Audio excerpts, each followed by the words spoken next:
ഒന്നിൻ്റെ ഒടുക്കം ഒന്നിൻ്റെ തുടക്കമായി മാറും. ഇതാണ് ഖൊമൈനി വധത്തിൽ സംഭവിച്ചിരിക്കുന്നത്. ഖൊമൈനിയുടെ വധം ഒന്നിൻ്റെ അവസാനമായിരുന്നു എന്ന് അമേരിക്ക പറഞ്ഞപ്പോൾ അത് എല്ലാറ്റിനും തുടക്കമായിരിക്കുന്നു എന്ന്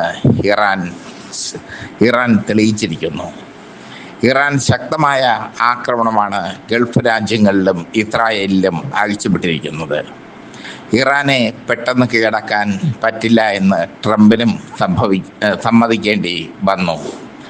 4 ആഴ്ചയാണ് ഇറാനെ കീഴടക്കാൻ ട്രംപ് പറഞ്ഞിരിക്കുന്ന ഡെഡ് ലൈൻ. പക്ഷേ ഈ 4 ആഴ്ച കൊണ്ട് എന്തൊക്കെ സംഭവിക്കും എന്ന് കണ്ടറിയേണ്ട സ്ഥിതിവിശേഷമാണ്. ഭീകരമായ മിസൈൽ ശേഖരം, പശ്ചിമേഷ്യയിലെ ആയുധപ്പുര അല്ലെങ്കിൽ മിസൈൽ പുര എന്നാണ് ഇറാനെ വിശേഷിപ്പിക്കുന്നത് മറ്റു രാജ്യങ്ങൾ.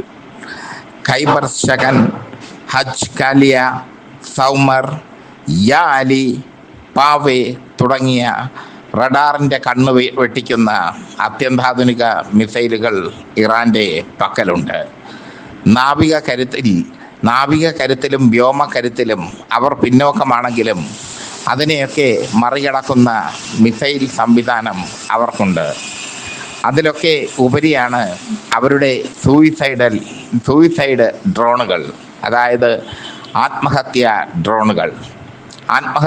ഡ്രോണുകൾ നിരവധിയുണ്ട് ഇറാൻ്റെ പക്കൽ. അതുകൊണ്ട് തന്നെയാണ് സംരക്ഷിക്കാൻ റഷ്യയും ചൈനയും ഇല്ലാഞ്ഞിട്ടും അവർ ഒറ്റയ്ക്ക് നിന്ന് പൊരുതുന്നത്. അതിനിടെ പുതിയ ഒരു വാർത്തയും വന്നിരിക്കുന്നു. ഹിസ്ബുള്ളയ്ക്ക് പുറമെ ഹൂത്തി വിമതരും യുദ്ധത്തിന് ഇറങ്ങിയിരിക്കുന്നു. ഹൂത്തി വിമതർ ചെങ്കടലിലൂടെ പോകുന്ന അമേരിക്കൻ ചരക്ക് കപ്പലുകളെയും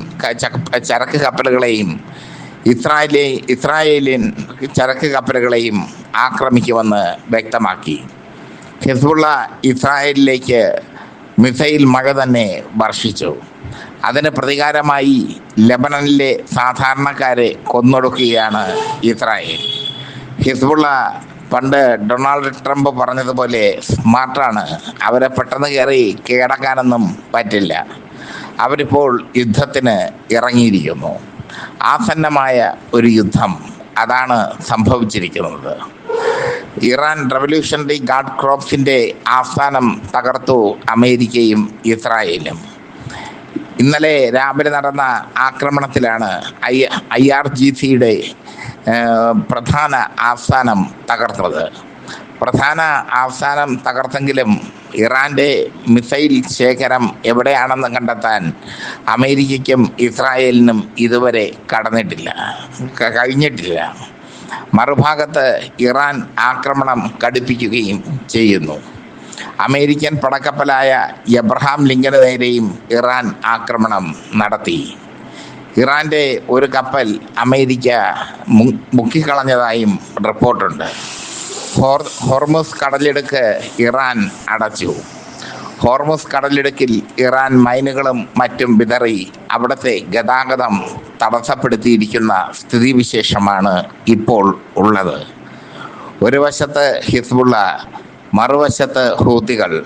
അവരൊക്കെ അവരാലാകും വിധം ഇറാനെ സംരക്ഷിക്കാൻ എത്തിയിരിക്കുന്നു. ഇറാൻ്റെ ആയുധക്കരുത്ത് എന്താണെന്ന് ഇപ്പോഴും ലോകത്തിന് തിരിച്ചറിയാൻ പ്രയാസം. ഖൈബർ ശകൻ, ഹജ് കാലിയ, സൗമർ, യാ അലി, പാവൈ തുടങ്ങിയ അത്യന്താധുനിക മിസൈലുകൾ ഇറാൻ ഇതുവരെ പ്രയോഗിച്ചിട്ടില്ല എന്നതും ശ്രദ്ധേയം. എന്തായാലും യുദ്ധം കൊടുമ്പിരി കൊള്ളുകയാണ്. യുദ്ധം കൊടുമ്പിരി കൊള്ളുമ്പോൾ ഇത്ര വേഗത്തിലുള്ള തിരിച്ചടി, ഇറാനിൽ നിന്നും ഇത്ര കഠിനമായ ഒരു തിരിച്ചടി അമേരിക്ക പ്രതീക്ഷിച്ചിരുന്നില്ല. ഇറാൻ ആദ്യമേ പറഞ്ഞിരുന്നു, തങ്ങളെ ആക്രമിച്ചാൽ തങ്ങൾക്ക് നേരിട്ട് അമേരിക്കയെ ആക്രമിക്കാൻ പറ്റാത്തത് കൊണ്ട് അമേരിക്കയുടെ സൈനിക താവളങ്ങൾ തങ്ങളുടെ മിസൈൽ പരിധിക്ക് ഉള്ളിലായിരിക്കുമെന്ന്. അതുപോലെ തന്നെ സംഭവിച്ചിരിക്കുന്നു. അമേരിക്കയുടെ സൈനിക താവളങ്ങൾ ഇറാൻ്റെ മിസൈൽ പരിധിക്ക് ഉള്ളിലാണ്. അമേരിക്കയുടെ സൈനിക താവളങ്ങൾ ഇറാൻ്റെ മിസൈൽ പരിധിക്ക് ഉള്ളിലാണെന്ന് അവർ തെളിയിച്ചിരിക്കുന്നു. കുവൈറ്റിലും ഖത്തറിലും ഒക്കെ ആക്രമണം നടത്തിയിരിക്കുന്നു ഇറാൻ. മറുവശത്ത് ഹിസ്ബുള്ളയുടെ മിന്നൽ പ്രഹരവും ഏറ്റിരിക്കുന്നു ഇസ്രായേലിനും അമേരിക്കയ്ക്കും.